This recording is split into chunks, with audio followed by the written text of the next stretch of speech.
Hello everyone, welcome to my channel. I hope you are all doing well. If you are new to this channel, then do subscribe it to get all the notifications of my videos. I'll try my level best to give you all the information through my videos, so please stay connected with it. तो आज की video में हम through the looking glass novel का summary, analysis and themes को discuss करने वाले हैं। इससे पहले वाली वीडियो में हमने सारे मेन कैरेक्टर्स और माइनर कैरेक्टर्स और जो हमारे ऑथर हैं लुइस कैरल, उनके बारे में सब कुछ जान लिया था। तो इस वीडियो में हम इस नॉवल का समरी, एनालिसिस और थीम्स को डिस्कस करेंगे, लेकिन उससे पहले जो भी हमारे मेन कैरेक्टर्स हैं हम उनको एक बार देखेंगे, ठीक है।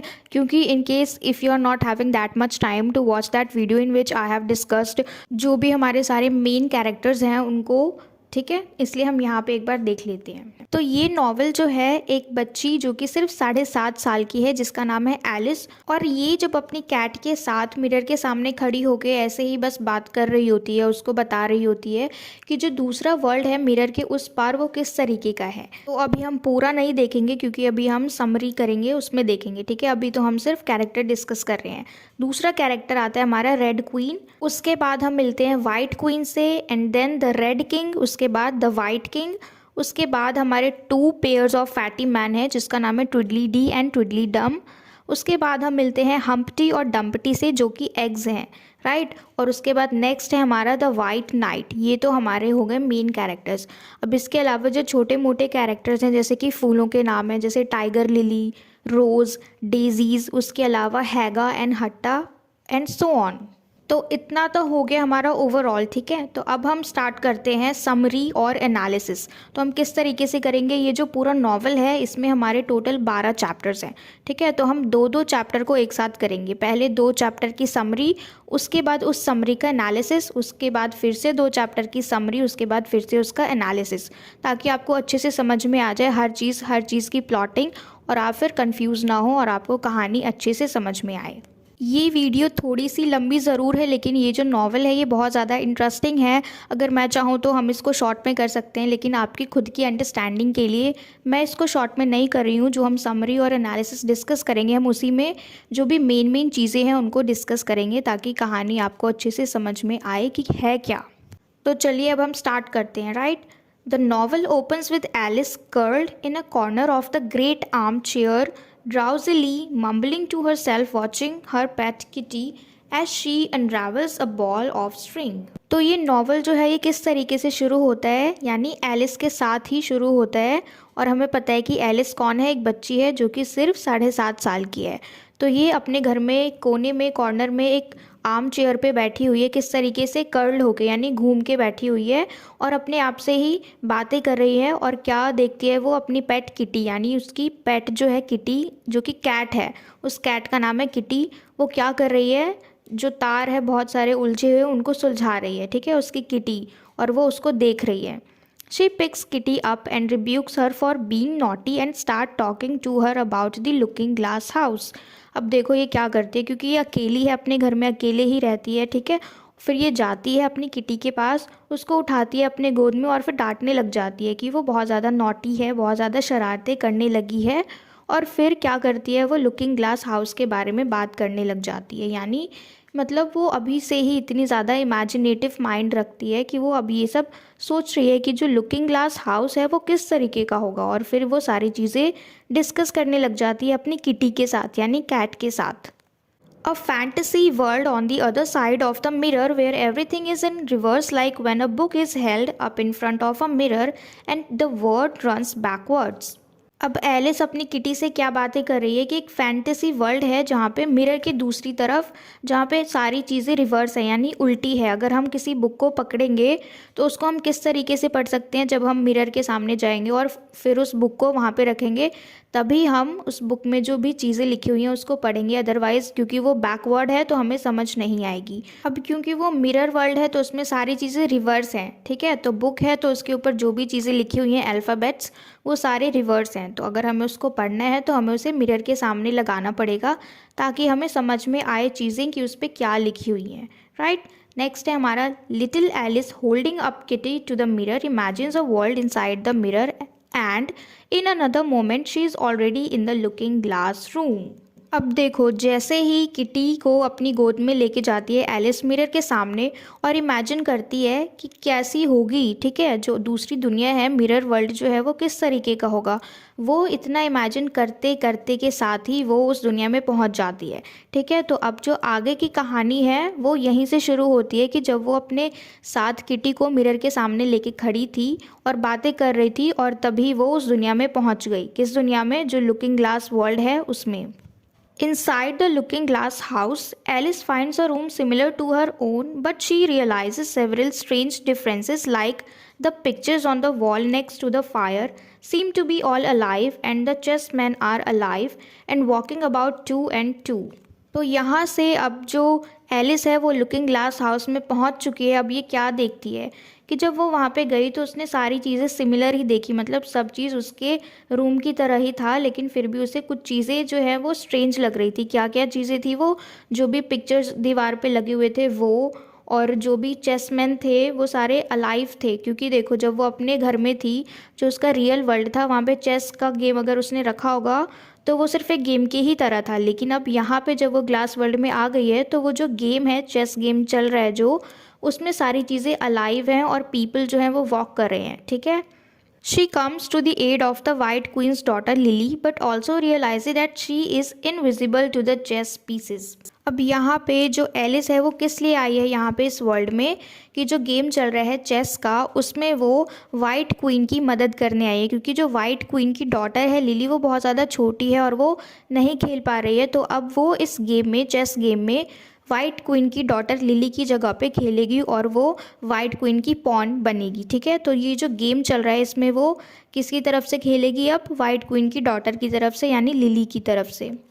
Alice then gets distracted by a book on the table which she finds difficult to read because of the placement of the words. Then an idea strikes her that she could read the book holding it up in front of a mirror. अब जब Alice अपने room में खड़ी है तो उसका ध्यान एक बुक की तरफ जाता है और वो क्या देखती है, वो थोड़ी सी कंफ्यूज हो जाती है और थोड़ा उसको डिफ़िकल्ट लगता है उस बुक को पढ़ना, क्योंकि जो भी अल्फ़ाबेट्स हैं वो उल्टे लिखे हुए हैं, तो इसलिए वो उनको पढ़ नहीं पाती है, उसको डिफ़िकल्ट लगता है पढ़ना। लेकिन फिर उसके दिमाग में एक आइडिया आता है कि वो पढ़ सकती है किस तरीके से, मिरर के सामने उसको रख के, ठीक है। The book contains the poem Jabberwocky which may seem nonsensical and confusing at first but is a meaningful poem of the battle between good and evil. तो उस बुक पे एक पोएम का नाम लिखा हुआ था जो कि था जैबरवकी। इस नाम को याद रखना सब, इसका नाम था जैबरवकी, ठीक है। जब उसने पहली बार पढ़ा तो उसको बहुत अजीब सा लगा, नॉनसेंस सा लगा और कन्फ्यूजिंग लगा, पर फिर उसको समझ में आया कि ये थोड़ा मीनिंगफुल है, ये जो पोएम है वो मीनिंगफुल है। अब उसमें क्या है उस पोएम में, कि बैटल है बुराई के ऊपर अच्छाई का, ठीक है। तो पहली बार तो वो कंफ्यूज हो गई थी, लेकिन फिर उसको बाद में समझ में आया कि ये पोएम जो है वो मीनिंगफुल है, ठीक है। अब देखते हैं आगे। Alice sets off to explore the rest of the house, spots a beautiful garden which she wants to explore, but every time she goes a few yards into the garden she finds herself straight back at the house. अब Alice क्या करती है, अपने कमरे से निकल के अब पूरे घर में वो एक बार जाके देखती है क्या क्या चीज़ें हैं, क्या क्या चीज़ें अलग हैं उसके रियल वाले वर्ल्ड से, ठीक है। अब यहाँ पे इसको क्या क्या चीज़ें मिलती हैं, स्पॉट्स अ ब्यूटीफुल गार्डन। अब जब वो अपने घर से निकलती है, रूम से निकलती है, तो इसको बहुत सुंदर गार्डन दिखाई देते हैं और फिर वो आगे चलने लग जाती है। यहाँ पे इसके साथ अब अजीब सी चीज़ हो रही है कि वो जा रही है गार्डन में, लेकिन चलते चलते बार बार वो फिर से हाउस पे ही पहुँच जाती है जहाँ से वो निकली थी, जिस रूम से, बार बार वो वहीं पहुँच रही है। बल्कि वो जा कहाँ रही है, गार्डन में आगे जाना चाह रही है, लेकिन वो बार बार पीछे आ जाती है। She wonders aloud to the tiger lily how to get to the garden, and to her astonishment the tiger lily responds. अब ये सारी चीज़ें जो हैं वो टाइगर लिली देख रही है। कौन सी टाइगर लिली? ये एक गार्डन का फूल है, ठीक है, और इसको ना थोड़ी सी ज़्यादा अथॉरिटीज़ मिली हुई हैं, ज़्यादा पावर है बाकी फ्लावर्स के अकॉर्डिंग, तो ये बोल भी सकती है, ठीक है। तो ये सारी चीज़ें अब टाइगर लिली देख रही है कि वो कितनी ज़्यादा परेशान है, कितनी ज़्यादा परप्लेक्स्ड है। किस लिए? क्योंकि वो जा रही है गार्डन की तरफ, लेकिन चलते चलते वो वापस से हाउस में पहुंच जा रही है, क्योंकि ये रिवर्स वर्ल्ड है, क्योंकि ये ग्लास वर्ल्ड है, तो इसमें ये सारी चीज़ें हो रही हैं, अजीब अजीब सी चीज़ें। The flowers in the garden think Alice is a flower that can move, and several flowers join in the conversation and begin insulting her. Alice को सब फ्लावर्स देख रहे हैं कि कितनी ज़्यादा वो परेशान है, गार्डन में आने के लिए, लेकिन वो आना चाह रही है, लेकिन आते आते वापस से वो हाउस में ही चली जा रही है। तो ये सब कुछ सारे फ्लावर्स देख रहे हैं और फिर वो सारे आपस में बात करते हैं और फिर उसकी इंसल्ट करने लग जाते हैं। लेकिन इन फ्लावर्स को ये नहीं पता है कि एलिस जो है वो कोई सिर्फ एक इंसान है। उनको क्या लग रहा है कि एलिस एक फ्लावर है और वो चल भी सकती है, बोल भी सकती है। Alice comes to learn from the flowers that the Red Queen is nearby and she is asking for her whereabouts। और फिर एलिस को रेड क्वीन के बारे में पता चलता है कि रेड क्वीन जो है वो आसपास ही है और वो अपना ठिकाना ढूंढ रही है। Alice then walks towards the Red Queen only to realize that every time she moves towards the Red Queen, she goes further away from her। अब देखो जो एलिस है वो जाना चाह रही है बार बार रेड क्वीन के पास, ठीक है, लेकिन वो उसके पास जाने के लिए जब अपने पैर उठा रही है तो उससे उतना ही दूर चली जा रही है। At the advice of Rose to walk away from the queen to reach the queen, she realizes that she would have to walk in the opposite direction of wherever she wants to go। क्योंकि Alice जो है वो यहाँ पे नई है और इसको कुछ भी रूल्स नहीं पता, इसको नहीं पता कि चीज़ें जो हैं वो बैकवर्ड में चल रही है। तो यहाँ पे जो रोज़ है फ्लावर, वो उसको एडवाइस देती है कि अगर तुम्हें उसके पास जाना है, रेड क्वीन के पास जाना है, तो तुम्हें उसके अपोजिट डायरेक्शन में जाना पड़ेगा। अगर तुम कहीं भी जाना चाह रही हो तो तुम्हें उससे अपोजिट डायरेक्शन में जाना पड़ेगा, तभी तुम वहाँ पे पहुँच सकती हो। Alice meets the Red Queen and they engage in a conversation. However, the Red Queen is not impressed with the attitude of Alice and often interrupts to correct her। अब देखो फाइनली जो एलिस है वो red queen से मिल ली, ठीक है, इनकी मुलाकात हो गई है, लेकिन जो रेड क्वीन है उसके बिहेवियर से बहुत ज़्यादा इम्प्रेस्ड नहीं है और उसका जो एटीट्यूड है एलिस का वो भी उसको पसंद नहीं आया है। और जो रेड क्वीन है वो बार बार एलिस के बिहेवियर को ठीक कर रही है कि ये चीज़ ऐसे मत करो, ऐसे करो। As Alice looks over the field, she sees a huge game of chess being played all around her and she tells the queen that she would like to join the game and she would like to be a queen herself।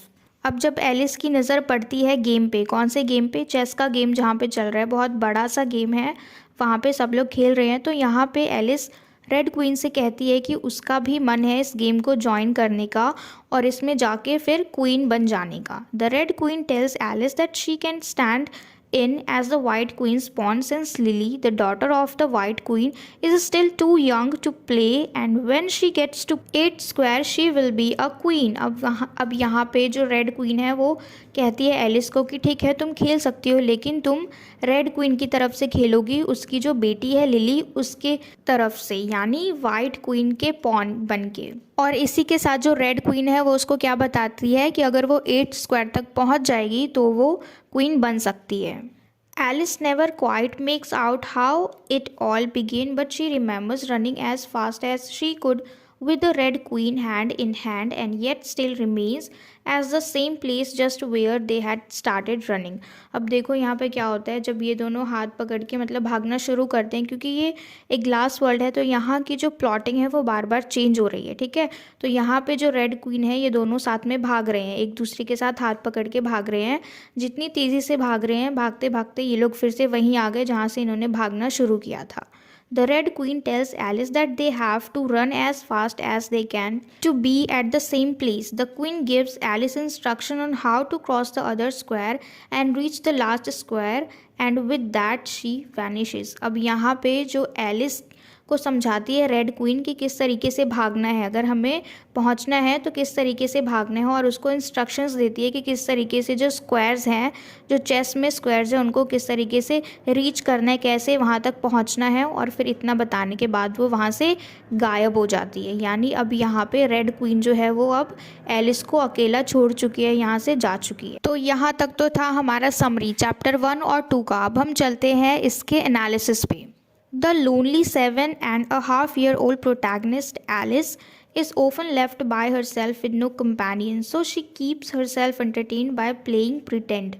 अब देखो जो lonely girl यहाँ पे Alice के लिए use किया गया है, क्योंकि हमने देखा कि इसको हर जगह पे मतलब जो भी चीज़ें आई इसने अकेले ही फेस किया। जब भी कोई इसका मजाक उड़ा रहा था, जो भी फ्लावर्स थे, तब भी ये अकेली थी। उसके बाद रेड क्वीन आई, फिर उसके बाद चली गई, फिर से ये अकेली हो गई।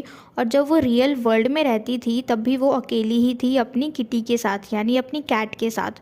तो यहाँ पे ये किस तरीके से रहती है, अकेले रहती है, इसके पास कोई कंपेनियन नहीं है और फिर अपने आप को लोनसम से दूर रखने के लिए, यानी ताकि इसको अकेलापन ना लगे, तो इसलिए क्या प्रिटेंड करती है, ये खेलने लग जाती है। To escape from the lonesome reality Alice slips into the world of pretend. तो फिर इसलिए वो प्रिटेंड करने लग जाती है। Where she pretends to be the adult and would mother her kittens and discipline them like an adult disciplines her. और किस तरीके से प्रिटेंड करती है, जैसे कि हमने शुरू में देखा कि जब उसकी कैट जो है वो उलझे हुए तारों को सुलझा रही थी, तो इसने किस तरीके से उसको गोद में उठाया और फिर उसे डांटा कि बहुत ज़्यादा शरारती हो गई है उसकी कैट। तो इस तरीके से वो वहाँ पे मदर की तरह प्रिटेंड कर रही थी और अपने किटन्स को, अपनी किटी को डिसिप्लिन सिखा रही थी। The vivid imagination of Alice helps her get away from a lonesome reality. और उसकी जो ये इमेजिनेशन थी, जो वो कहानी सुना रही थी अपनी कैट को कि जो ग्लास वर्ल्ड है उसमें किस तरीके की दुनिया है, तो ये सारी इमेजिनेशन करके वो अपने अकेलेपन को हटा रही थी, दूर कर रही थी। It is one of these games of pretend that Alice falls into the looking glass world, where she finds a looking glass book with a poem titled Jabberwocky, which can be read only when held in front of a mirror. तो वो जो भी imagination करती थी, तो अब वो जो जिस दुनिया में चली गई है वो उसके इमेजिनेशन से ही एक दुनिया है, ठीक है, जहाँ पे अब वो पहुँच चुकी है। वो सारी उसी की सोची समझी गई ही कहानियाँ हैं जो भी वो प्रिटेंड करती थी, जो भी वो सुनाती थी अपनी किटी को। तो जहाँ पे अब वो पहुँच गई है मिरर ग्लास वर्ल्ड में, ये भी उसी की एक इमेजिनेशन कहानी है, ठीक है, जो उसने खुद ही इमेजिन करी थी और अब वो उसमें खुद ही पहुँच गई है। और इस वर्ल्ड में इसको एक बुक भी मिलता है जिसके ऊपर एक पोएम लिखी होती है और उस पोएम का टाइटल क्या है, जैबरवकी। The poem may seem nonsensical at first but a close reading reveals it to be a tale of a hero returning victorious after having slain the villain the Jabberwock. The theme of the poem is victory of good over evil. तो ये जो poem है जैबरवकी, अगर हम इसको ऐसे ही पढ़ें तो ये बहुत ज़्यादा नॉनसेंसिकल सी अजीब सी पोएम है, लेकिन अगर हम इसको अच्छे से पढ़ें तो हमें पता चलेगा कि ये जो कहानी है एक हीरो की है जो कि विजय प्राप्त करके आया, और जो विलन है यानी जैबरवक, उस विलन का नाम है, उसको हरा के आया। तो इस पोएम का जो थीम है वो क्या है, victory of good over evil, यानी बुराई के ऊपर अच्छाई की जीत। Alice in these first 2 chapters is astound by the beauty of the garden. She wanders around speaking to the flowers, not knowing that the flowers can talk, and is taken aback when the flowers respond to her questions and think her to be one of them who can move. Alice meets all main characters in these 2 chapters as chess pieces and also in their human form. अब Alice जो है इन दोनों chapter में सब कुछ देख के बहुत ज़्यादा एस्टाउंड रह जाती है, यानी हक्का बक्का चौंक जाती है। जो ब्यूटी है, जो सुंदरता है गार्डन की, उसको देख के, और फिर वो उस गार्डन में जाती है और फिर फ्लावर्स से मिलती है, जो भी फ्लावर्स उससे बातें करते हैं, यानी रोज़, टाइगर लिली, ये सब, वो बहुत ज़्यादा चौंक जाती है कि ये फ्लावर्स बात कर सकते हैं। और फिर जब ये वापस से पलट के भी उनको जवाब देती है तो फ्लावर्स जो होते हैं वो खुद भी चौंक जाते हैं, और उन फूलों को लगता है कि एलिस भी एक फ्लावर है और वो भी बोल सकती है और मूव कर सकती है, यानी चल सकती है, ठीक है। तो एलिस यहाँ पे सारे मेन कैरेक्टर से मिल लेती है इस चैप्टर में। स्टार्टिंग के 2 चैप्टर में एलिस सबसे मिल लेती है, और जो भी चेस में जो भी लोग खेल रहे होते हैं वो उनसे भी मिल लेती है। जब वो लोग गेम खेलते हैं चेस में तो वो पॉन की तरह काम करते हैं, यानी प्यादे की तरह काम करते हैं, और जब खेल उनका थोड़ा शांत हो जाता है तो फिर वो वापस से अपने ह्यूमन फॉर्म में आ जाते हैं। तो एलिस ने दोनों ही फॉर्म से मिल लिया है, यानी जब वो प्यादे के रूप में खेल रहे थे चेस में तब भी, और जब वो ह्यूमन फॉर्म में थे तब भी, तो ये अब उन दोनों से परिचित है। She joins the game of chess from chapter 2, and though new to the looking glass world, she asserts that she wants to be queen and not just a pawn, hinting at some kind of growth in her character. अब chapter 2 के starting में ही जो Alice है उसने इस chess game को join कर लिया है, और वो क्या कह रही है, वो इस बात पे जोर दे रही है कि अब मैं इस गेम में आ गई हूँ तो मुझे सिर्फ पॉन की तरह ही नहीं रहना है, बल्कि इस गेम को जीतना भी है और क्वीन भी बनना है। Alice's goal in the book is the attainment of queenhood, and Alice, like a strategic chess player, relies on rules and logic but is always confronted by the realities which do not agree to her idea of reason. अब देखो यहाँ पे Alice का हमें थोड़ा सा nature बताया गया है कि उसका क्या गोल है। उसको सिर्फ चेस गेम में पॉन की तरह ही नहीं रहना, बल्कि क्वीनहुड को भी अटेन करना है, यानी जीत के उसको क्वीन भी बनना है। अब एलिस है जो कि स्ट्रैटेजिक चेस प्लेयर है, relies on rules and logic, यानी वो हर चीज़ों को फॉलो कर रही है, जो भी रूल्स हैं इस गेम में उन सबको, ठीक है, but is always confronted by the realities. अब यहाँ पे क्या बात आ गई है कि जब भी वो अपनी बातों को रखती है तो उसकी बातों पे ज़्यादा कोई अटेंशन नहीं देता, बहुत सारे लोग अग्री नहीं करते उसकी बातों। The movement of the individuals in the game are equivalent to the movement of the respective chess pieces.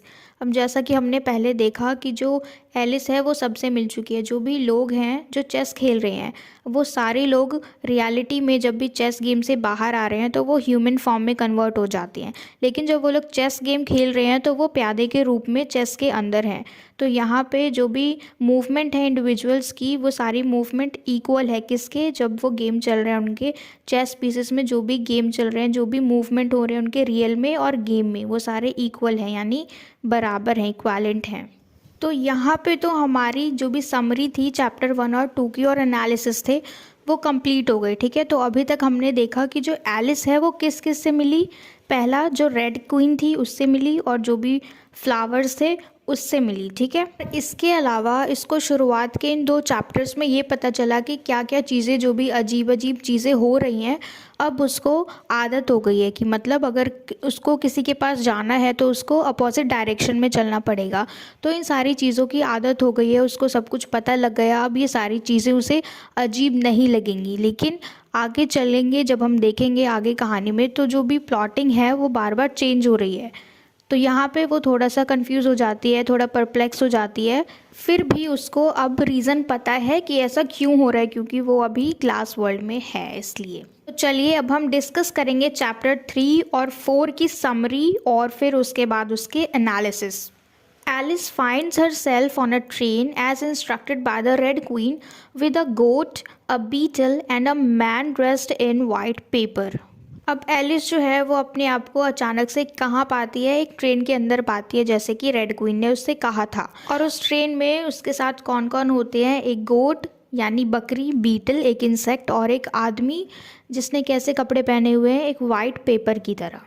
They all nag Alice a little bit until the train eventually comes to an abrupt stop, and Alice, while trying to grab something for support, manages to catch hold of the goat's beard, but the beard melts away and she finds herself under a tree talking to a chicken sized gnat. अब train में जो भी Alice के साथ थे, गोट, beetle और एक आदमी जिसने कपड़े पहने हुए थे किसकी तरह, वाइट पेपर की तरह, ये सारे लोग मिलके एलिस को परेशान कर रहे थे, तंग कर रहे थे तब तक जब तक कि कोई स्टॉप ना आ जाए। अब जैसे ही वहाँ पे स्टॉप आया तो एलिस ने कुछ चीज़ पकड़ने की सोची ताकि वो गिरे ना, तो उसने किया, जो गोट था उसकी बियर्ड को पकड़ लिया। अब जैसे ही उसने उसकी बियर्ड को पकड़ा, उसकी दाढ़ी को पकड़ा, तो उसका जो बियर्ड था वो गायब हो गया, यानी पिघल के मेल्ट होके पता नहीं कहाँ गायब हो गया और फिर वो गिर गई पेड़ के नीचे। और वहाँ पे उसको ग्नैट मिला। ग्नैट का मतलब वैसे तो मच्छर होता है, ठीक है, तो वहाँ पे उसको ये ग्नैट मिला जिससे वो बात कर रही थी और ये कैसा था, चिकन साइज का था। Who tells her about the interesting insects of the looking glass world like the rocking horse fly, the snapdragon fly and bread and butter fly। तो ये जो ग्नैट है ये अलग अलग इंसेक्ट के बारे में एलिस को बताता है, ठीक है।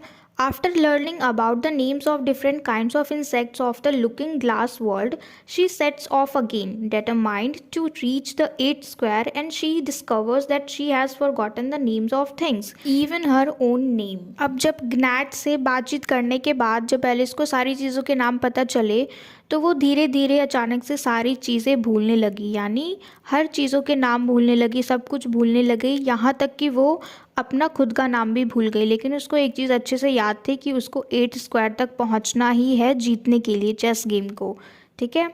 She comes across a fawn who has also forgotten the name of things and the two walk on together। और जब वो सारी चीज़ें भूलने लगी तो रास्ते में उसको एक फ़ॉन मिला, जो कि वो फ़ॉन भी उसी की तरह सारी चीज़ों के नाम भूल रहा था, लेकिन फिर भी वो दोनों साथ साथ चलने लगे। मतलब एक साथ ही जा रहे थे जंगल में, पर उनको कोई भी चीज़ याद नहीं थी। When Alice and the fawn emerged from the forest, they walked through the forest with the fawn's head lovingly clasped in Alice's arms.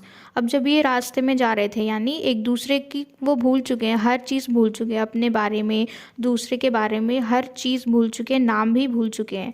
तो जब वो फॉरेस्ट से निकल रहे थे तो किस तरीके से आ रहे थे, बहुत प्यार से एक दूसरे के साथ चल के आ रहे थे। फॉन्स हेड लविंगली क्लैस्प्ड इन एलिस आर्म, यानी जो फॉर्म है वो अपने सिर को एलिस के आर्म्स के ऊपर बिल्कुल सहारा देके आराम से लगा के चल रहा है, ठीक है। यानी जो फॉन है, क्योंकि वो भूल चुका है, उसको कुछ भी याद नहीं है, तो वो दोनों अब प्यार से चल रहे हैं और उसको डर भी नहीं है कि एलिस उसको कुछ कर देगी, क्योंकि वो सब कुछ भूल चुके हैं दोनों। As memories return to the fawn, he suddenly realizes that Alice is a human child and runs away in a fear of her. अब देखो, जैसे ही इनकी मेमोरी वापस आई, जैसे ही उनको चीज़ें याद आने लगी, तो फ़ोन जो है वो डर के वहाँ से भाग गया अचानक से, क्योंकि उसको रियलाइज़ हुआ कि एलिस जो है वो एक ह्यूमन है, ह्यूमन चाइल्ड है और वो उसको नुकसान पहुँचा सकती है, इसलिए वो डर के भाग गया।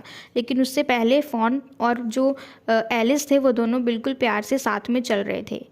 Alice also remembers her name and walks on alone until she meets Tweedledee and Tweedledum and sees the Red King sleeping nearby.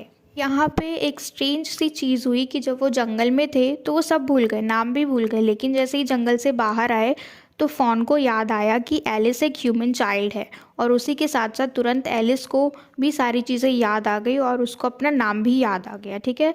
अब वो वहाँ से अकेले चली गई, क्योंकि फ़ोन तो उसको देख के डर के भाग गया, अब यहाँ पे वो अकेली है, तो अब वो अकेले चल रही है। और चलते चलते इसको अब किससे मुलाकात हुई इसकी, ट्विडली एंड ट्विडलीडम, यानी दो फैटी पेयर ऑफ मैन है, यानी दोनों चबी हैं बहुत ज़्यादा और दोनों हमेशा पेयर में ही रहते हैं। और कहाँ पे, रेड किंग जहाँ पे सो रहे थे उसके बगल में ही एलिस की मुलाकात हुई ट्विडलीडी और ट्विडलीडम से। अब ये दोनों जो है, इनका बहुत ज़्यादा फ़नी कैरेक्टर है, कॉमिकल कैरेक्टर है, तो बहुत ज़्यादा हंसी दिलाते हैं, क्योंकि इनका जो अपीयरेंस है, फिजिकल अपीयरेंस, वो भी बहुत फैटी है। तो इन दोनों को यहाँ पे फ़नी वे में यूज़ किया गया है इस नावल में, ठीक है।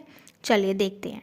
When Alice reaches Tweedledee and Tweedledum's house, she tries to ask them for directions, but they repeatedly ignore her questions and recite a poem instead. अब जब एलिस इनके पास जाती है और रास्ता पूछती है, डायरेक्शन पूछती है, तो ये दोनों देखो क्या करते हैं। जब वो पूछती है तो उसको इग्नोर कर देते हैं कि वो क्या पूछ रही है, उसके क्वेश्चंस को इग्नोर कर देते हैं और फिर जवाब देने के बजाय उसको पोएम सुनाने लग जाते हैं। Alice hears a strange noise coming from the woods, to which Tweedledee and Tweedledum say it is only the Red King's snoring. अब अचानक से आवाज़ आने लग जाती है जंगल की तरफ से, बहुत शोर शराबा, और तभी ट्विडलीडी और ट्विडलीडम क्या कहते हैं एलिस को कि शांत हो जाओ, ये कोई भी ऐसी वैसी आवाज़ नहीं है, ये सिर्फ रेड किंग के खर्राटे की आवाज़ है, क्योंकि जो रेड किंग है वो सो रहा है। And that she exist only as a figment of red king's dream. और ट्विडलीडी और ट्विडलीडम जो है, इनको ऐसा लग रहा है कि एलिस जो है वो कोई रियल इंसान नहीं है, सचमुच में नहीं है, वो सिर्फ रेड क्वीन जो है वो अपने सपने में इस लड़की को देख रहे हैं, ऐसा उनको लगता है। इसलिए जब एलिस उनसे क्वेश्चन पूछती है तो वो लोग उसको जवाब ना दे के कुछ भी पोएम रिसाइट करना शुरू कर देते हैं। Alice begins to cry but decides to console herself, saying that they are only talking nonsense. A fight spontaneously erupts between the two of them, as predicted in the nursery rhyme, over a broken rattle, and a giant crow flies by and interrupts the fight, sending Tweedledum and Tweedledee running. अब इन दोनों के behaviour से Alice जो है वो बहुत ज़्यादा annoy हो जाती है और रोने लग जाती है, लेकिन फिर वो डिसाइड करती है, अपने आप को कंसोल करती है कि नहीं, ये लोग तो बहुत बेवकूफ़ है और ये ऐसी हरकतें कर रहे हैं, तो मतलब खुद को कंसोल करती है ये सब बोल के। पर उसको रोना आता है, पर वो रोती नहीं है। और फिर अचानक से वो दोनों ट्विडलीडी और ट्विडलीडम जो हैं आपस में लड़ने लग जाते हैं एक रैटल के पीछे। रैटल, ब्रोकन रैटल, यानी जो बच्चों का झुंझुना होता है ना खेलने वाला, उसके लिए ये दोनों आपस में लड़ते हैं। जैसा कि नर्सरी पोएम में जब हमने पढ़ा था तो मेंशन थी ये सारी चीज़ें। और फिर अचानक से जब ये दोनों लड़ रहे होते हैं ब्रोकन रैटल के ऊपर, तभी वहाँ पे एक बड़ा सा क्रो आ जाता है, जाइंट क्रो, उनके ऊपर स्वीप करता है और फिर वो दोनों वहाँ से भाग जाते हैं। कौन दोनों? ट्विडलीडी और ट्विडलीडम। तो ये तो थी हमारी समरी, ठीक है, चैप्टर 3 और 4 की पूरी समरी। अब यहाँ पे इसने क्या क्या देखा हम थोड़ा शॉर्ट में देख लेते हैं जल्दी से। इसमें थर्ड और फोर्थ चैप्टर में एलिस जो है वो फॉरेस्ट में गई और इसकी मुलाकात किससे हुई, रेड किंग से, जो कि एक स्लीपिंग किंग है और ये एक्टिव नहीं है बिल्कुल भी, ऐसे ही आइडल पड़ा रहता है, ऐसे ही सोता रहता है रेड किंग, ठीक है। और फिर इसकी मुलाकात हुई ट्विडली डी और ट्विडली डम से और बाकी एनिमल से जो कि इसके साथ ट्रेन में साथ में थे और जो कि परेशान कर रहे थे। कौन कौन थे, गोट था, बीटल था और एक आदमी था जिसने वाइट पेपर की तरह ड्रेस पहना हुआ था। और फिर इसकी मुलाकात हुई फॉन से, फिर ग्नैट एक मच्छर से जो कि छोटे से छोटा इंसेक्ट बन सकता है और बड़े से बड़ा चिकन साइज तक का हो सकता है। जो एलिस है वो ट्रेन में क्यों थी, क्योंकि उसको 8th स्क्वायर तक पहुंचना था चेस गेम के लिए, इसलिए वो ट्रेन में ट्रैवल हुई जैसा कि रेड क्वीन ने उसको इंस्ट्रक्ट किया था। तो इतना था हमारा समरी। अब हम चलते हैं एनालिसिस पे, ठीक है। After taking 2 squares jumps aloud to a pawn, Alice now starts from second square, but as she takes the leap, she finds herself in the train. अब देखो यहाँ पे एलिस ने after taking the 2 square jumps, यानी 2 square jump करने के बाद अब एलिस क्या करती है, दोबारा से स्टार्ट करती है फ्रॉम द सेकेंड स्क्वायर, दूसरे वाले स्क्वायर से दोबारा से वो स्टार्ट करती है। But as she takes the leap, पर जैसे ही वो छलांग लगाती है, she finds herself in the train. अब दोबारा से उसने अपने आप को कहाँ पाया, ट्रेन में। फिर से प्लॉट चेंज हो गया क्योंकि अभी तो वो फॉरेस्ट से निकली थी और फिर से वो अपने आप को ट्रेन में ही पाती है। Which takes her to the 4th square, जो कि उसको 4th स्क्वायर तक लेके गया वो ट्रेन, ठीक है। मतलब जब वो पहले निकली थी तो वो सिर्फ सेकेंड स्क्वायर पे ही थी, लेकिन अब दोबारा से जब इसने छलांग लगाया तो वो अपने आप को उसने ट्रेन में पाया। अब इस ट्रेन ने उसको 4th स्क्वायर तक पहुंचा दिया। Alice not only forgets her name in the forest, but she also makes a distinct observation about the character association names with the insects. अब जब ग्नैट से इसकी बात हुई थी जंगल में, फॉरेस्ट के अंदर जो भी इंसेक्ट्स के नाम ग्नैट ने उसको बताए थे, तो उसने इन सारी चीज़ों को बहुत अच्छे से ऑब्जर्व किया और समझा। Now she makes a more logical argument than the gnat when she talks about how names are not essential but are only needed as tags to refer a particular person or thing. अब यहाँ पे जब ग्नैट उसको अलग अलग insect के नाम बताता है तो यहाँ पे वो अपना लॉजिक रखती है, आर्ग्यूमेंट करती है ग्नैट के साथ कि नाम जो है वो बहुत ज़्यादा ज़रूरी नहीं है। नाम हम किस लिए रखते हैं किसी भी चीज़ का, ताकि हमें किसी भी एक पर्टिकुलर थिंग के बारे में पता चल सके कि हम किस स्पेसिफिक चीज़ के बारे में बात करें, क्योंकि इंसान तो बहुत हैं, ठीक है। सबके नाम अलग अलग इसलिए ताकि हम उनको पहचान सकें, सबकी एक पर्टिकुलर आइडेंटिटी है, ठीक है। The issue of identity is also highlighted in these 2 chapters. Her sadness when she forgets her name. From the beginning of the book, Alice's identity has been questioned by the people in the Looking Glass world over and over again. अब देखो जो issue है identity को लेके, यानी पहचान को लेके, वो इसमें बहुत बार हाईलाइट हुआ है, चैप्टर 1 में भी और चैप्टर 2 में भी। किसको लेके, एलिस को लेके, क्योंकि जब वो ट्रेन में थी तब वो अपना नाम भूल गई थी और सब कुछ भूल गई थी। जब वो ग्नैट से बात कर रही थी तब भी उससे उसका नाम पूछा गया, लेकिन उस वक्त वो अपना नाम भूल चुकी थी। और उसके अलावा जब ये नॉवल स्टार्ट हुआ, जब ये ग्लास वर्ल्ड में एंट्री ली एलिस ने, तब भी इससे इसका नाम पूछा गया क्योंकि कोई इसको जानता नहीं था। वो सब अनजान थे एलिस की एग्जिस्टेंस से, क्योंकि जो फ्लावर्स थे उनको भी नहीं पता था कि एलिस एक ह्यूमन है या फिर फ्लावर है, क्योंकि जो भी फ्लावर्स थे, द टाइगर लिली, रोज़ और डेजीज फ्लावर्स थे, उन सबको लग रहा था कि एलिस भी एक फ्लावर है जो कि हमारी तरह बोल सकती है, लेकिन उसके पास थोड़ी सी अलग शक्ति है कि वो चल भी सकती है। The flower in the garden call her a flower like themselves, but who can move like the Red Queen?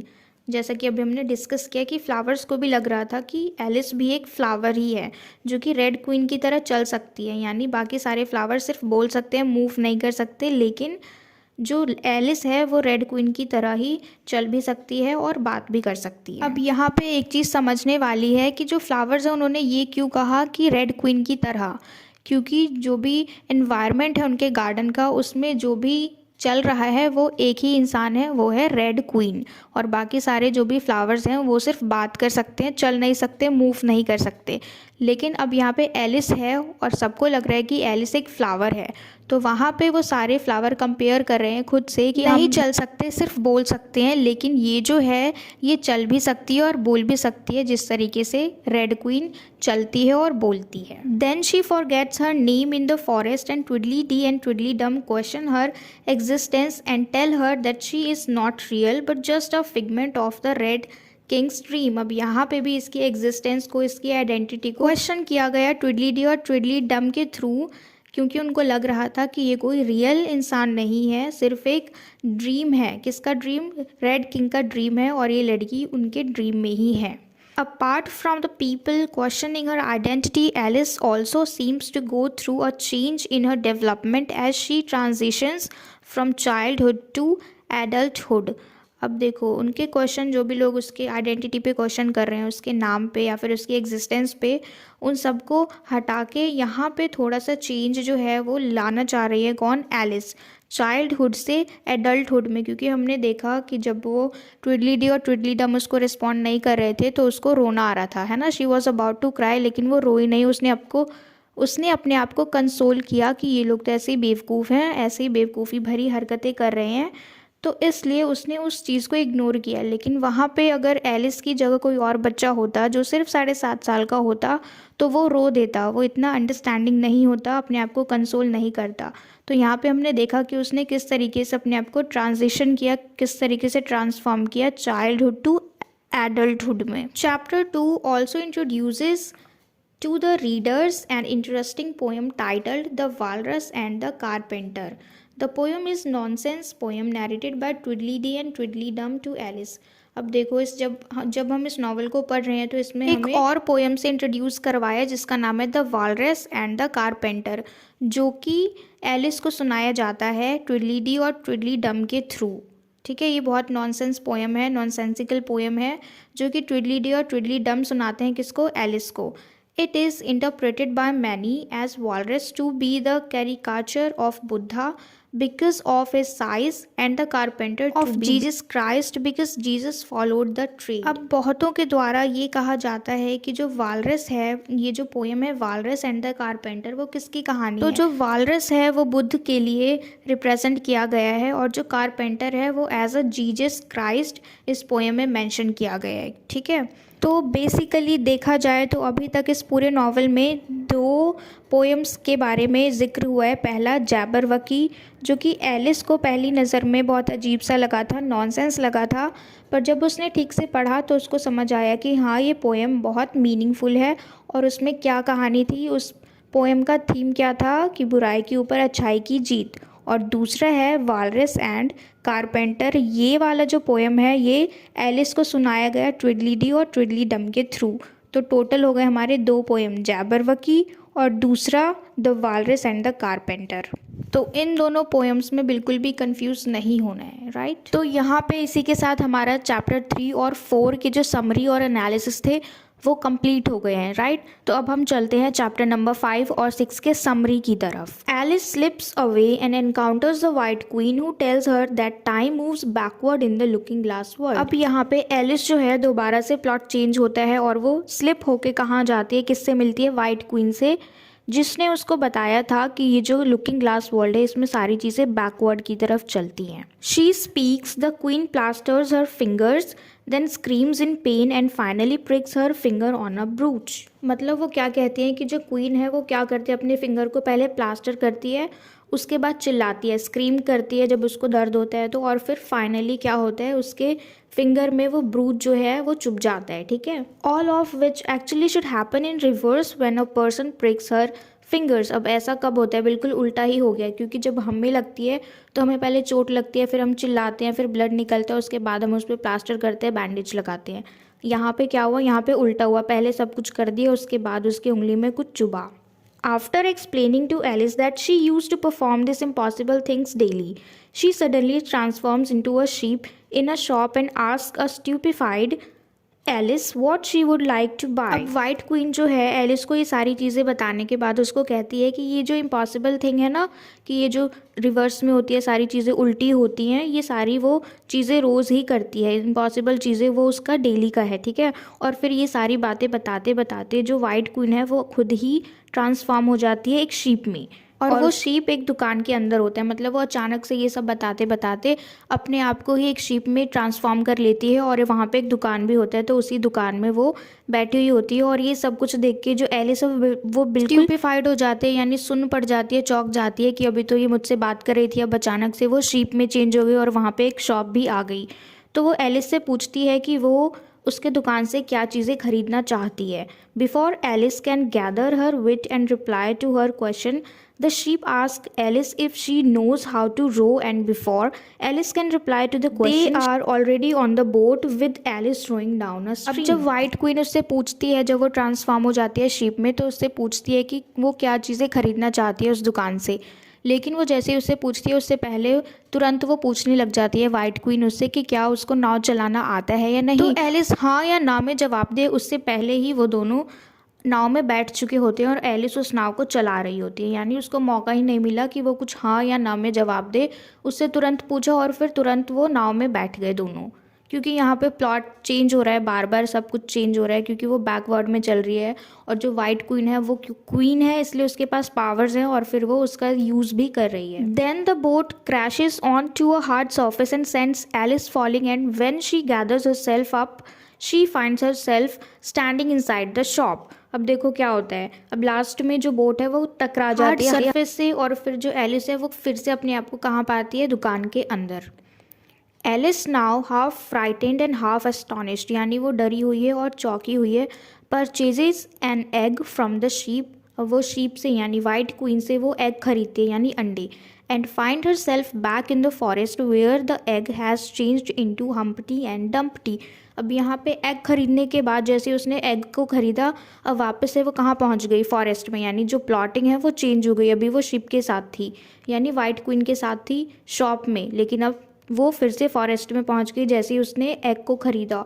और ये जो एग हैं वो किस में चेंज हो गए, अब फॉरेस्ट में जाते ही हम्पटी और डम्पटी में। अभी हम्पटी डम्पटी वही कैरेक्टर है जो हमने बचपन में कहानी पढ़ी थी ना, poem Humpty Dumpty set on a wall, तो ये वही वाले हम्पटी डम्पटी हैं। अब यहाँ पे इनको अलाइव यूज़ किया है हमने इस नॉवल में। Humpty Dumpty is a proud character, he sits on a wall and criticises Alice for having a name that has no meaning. अब ये दोनों क्या करते हैं, देखो जंगल में गए ये एग, तो ये हम्पटी डम्पटी में चेंज हो गए। अब ये क्या बुराई कर रहे हैं दीवार पे बैठ के कि एलिस का नाम इतना अजीब है कि उसका कुछ मीनिंग ही नहीं है, क्योंकि सबके नाम का कुछ मतलब होता है लेकिन एलिस के नाम का कुछ भी मतलब नहीं है, वो लोग उसकी बुराई कर रहे हैं। ही explains that all name should have a meaning. अब वो क्या बोल रहे हैं हम्पटी डम्पटी की हर नाम का कुछ ना कुछ मतलब होना चाहिए। He is arrogant and boast to Alice that he can explain the meaning of words. Humpty Dumpty जो है इनका नेचर बहुत ही एरोगेंट है, यानी बहुत ज़्यादा घमंडी हैं। और अब ये क्या बोल रहे हैं एलिस को कि उनको हर चीज़ का मतलब पता है, ठीक है। When Alice hears of this talent of his, she ask him to explain the words of the poem Jabberwocky to her. अब जैसे ही एलिस को पता चला कि उनको हर चीज़ का मतलब पता है, सारे शब्दों का मतलब पता है, सारे वर्ड्स का मतलब पता है, तो एलिस उनसे पूछती है कि चलो ठीक है, तुम मुझे जो पोएम है जैबरवकी इसका मतलब बताओ। अब देखो क्या होता है, he defines the word in the first stanza but then recites a portion of his own poem. अब देखो इन्होंने कैसे शुरुआत की इस पोएम को समझाने की जैबरवकी को, कि उन्होंने पहला स्टांजा तो शुरू किया और फिर उसमें समझाते समझाते उन्होंने अपनी कुछ कहानी अलग से ऐड कर दी, क्योंकि उनको नहीं पता, वो लोग सिर्फ ऐसे ही फेंक रहे हैं उसके आगे कि उनको सब कुछ पता है पर उन्हें नहीं पता कुछ भी। Alice's intelligence is questioned by Humpty Dumpty and that makes her a little angry.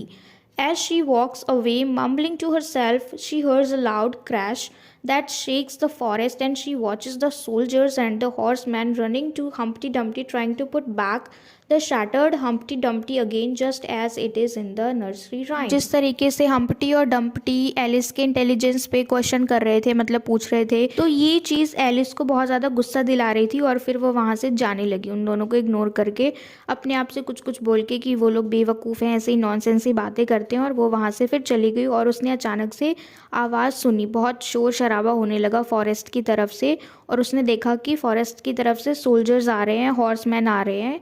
किसके लिए? हम्पटी और डम्पटी को पकड़ने के लिए, क्योंकि वो दोनों शैटर्ड हो चुके हैं, तो उनको वो लोग पकड़ने आए हैं। क्योंकि जैसा हमने बचपन में पढ़ा था कि हम्पटी डम्पटी सैट ऑन अ वॉल और फिर उनको पकड़ने आते हैं किंग के कौन, हॉर्समैन और सोल्जर्स वगैरह, तो उसी तरीके से यहाँ पे भी इन दोनों को पकड़ने आ रहे हैं हॉर्समैन और सोल्जर्स वगैरह। तो ये तो था हमारा समरी। अब हम चलते हैं एनालिसिस पे। कौन सा एनालिसिस? इसी चैप्टर का 5 और 6 का।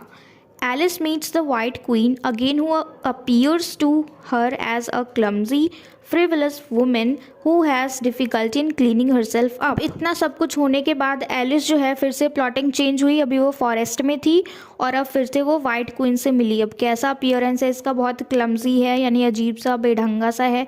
फ्रिवलस यानी तुच्छ वुमेन है जिसको हमेशा अपने आप को सफाई करने में बहुत ज़्यादा डिफ़िकल्टीज़ रहती हैं, ठीक है। Alice helps her out and in the meantime the queen tells her about her living backwards। अब एलिस उसकी हेल्प करती है और फिर से वो अपनी कहानी बताने लग जाती है कि किस तरीके से ये जो दुनिया है वो बैकवर्ड में चलती है। According to the white queen one may have jam every other day but never jam today. अब यहाँ पे ये जो जैम वाली बात है ये अच्छे से क्लियर नहीं हुई है। जो वाइट क्वीन है वो क्या कहती है कि कोई इंसान है जो हर रोज़ जो है वो जैम खा सकता है लेकिन आज नहीं खा सकता, आज के दिन कोई भी नहीं खा सकता। इस तरीके से ये पता नहीं यहाँ पे क्या बोलना चाह रही है, अच्छे से इसका मीनिंग मेंशन नहीं है इसमें, ठीक है।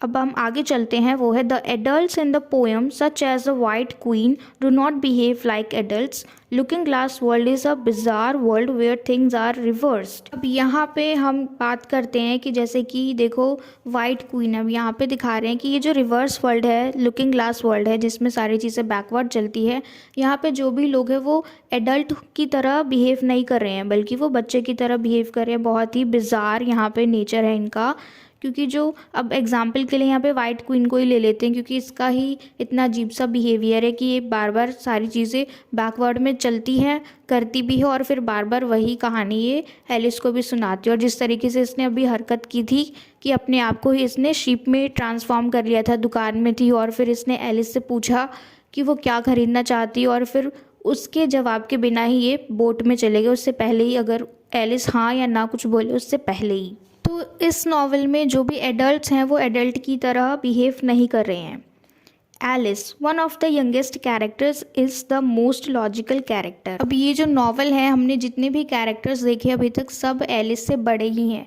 सबसे छोटा यंगेस्ट कैरेक्टर कौन है, वो एलिस ही है जो कि सिर्फ 7.5 साल की है, ठीक है। लेकिन अभी भी हम ये देख सकते हैं कि वो सबसे छोटे होने के बावजूद भी बहुत ज़्यादा अंडरस्टैंडिंग है, कंपैशनेट है, हेल्पफुल है और उसको पता है कि कब कहाँ पे कितना बोलना है और बहुत अंडरस्टैंडिंग भी है। तो यहाँ पे ये बहुत लॉजिकल कैरेक्टर है। Although Alice feels offend when the white queen calls her a little goose. अब देखो जो एलिस जो है उसको अच्छा नहीं लगता जब वाइट क्वीन उसको क्या बोलते हैं, लिटिल गूज यानी छोटा सा बतख। Humpty Dumpty continuously insults her for having a stupid name and everything around her seems unreal and challenges her already established knowledge. अब हम्प्टी डम्प्टी जो थे वो भी बार बार चिढ़ा रहे थे उसको कि तुम्हारा कितना स्टूपिड सा नेम है। अब उसके सामने जो भी चीज़ें थी वो सब कुछ अनरियल है क्योंकि वो बैकवर्ड में है, बैकवर्ड वाली दुनिया में है, अपोजिट वर्ल्ड में है, तो इसलिए सारी चीज़ें रियल नहीं है। और क्योंकि अभी वो नई नई गई है, पहली बार गई है इस वर्ल्ड में, तो उसके लिए बहुत सारे चैलेंजेस भी हैं क्योंकि उसको सब कुछ समझना है। अभी जिस तरीके से प्लॉटिंग चेंज हो रही है, फॉरेस्ट में जाके फिर वो हाउस में जा रही है, फिर वहाँ से गार्डन में जा रही है, फिर वाइट क्वीन से मिल रही है, फिर बोट में, फिर नदी में, इस तरीके से अभी सारी चीज़ें उसके लिए नई हैं। तो ये सारी चैलेंजेस हैं उसके लिए जो कि अब उसको धीरे धीरे नॉलेजफुल बना रही हैं। Alice tries to amicably get along with everyone. She does not throw a tantrum or run away like any 7-year-old kid would, but rather tries to change the topic and get away with the awkwardness. यहाँ पे बता रहे हैं कि Alice जो है कितनी समझदारी से, यानी सबके साथ वो घुलना मिलना चाह रही है, किसी के साथ भी वो दुश्मनी नहीं करना चाह रही, बहस भी नहीं करना चाह रही। कितने समझदार इंसान की तरह वो क्या करती है, सबको समझती है या फिर चुपचाप वहाँ से चली जाती है, ठीक है। जैसे कि मतलब अगर हम वहाँ पे एलिस की जगह कोई और बच्चा होता साल का, तो वो इस तरीके से चीज़ों को मैनेज नहीं कर पाता, वो रोने लग जाता या फिर भाग जाता। लेकिन यहाँ पे एलिस ने ऐसा कुछ भी नहीं करा, वो बहुत समझदारी से सब मैनेज करके चल रही है। Indeed, Alice seems to be far ahead of Humpty Dumpty in maturity and White Queen in being collected and composed. और अगर हम सच में इनका कंपेयर करें वाइट क्वीन का और हम्प्टी डम्प्टी का, तो ये दोनों ही एलिस से बड़े हैं। लेकिन हम देखें समझदारी में तो एलिस ज़्यादा समझदार है इनसे। तो यहाँ पे हमने डिस्कस किया चैप्टर 1, 2, 3, 4 और 5, 6। अब जो आगे के चैप्टर्स हैं हम उसको करेंगे नेक्स्ट वीडियो में क्योंकि ये वीडियो बहुत लंबी होने वाली है। तो आगे के जो चैप्टर्स हैं समरी और एनालिसिस, और लास्ट में हम करेंगे थीम, वो भी नेक्स्ट वीडियो में ही करेंगे, ठीक है।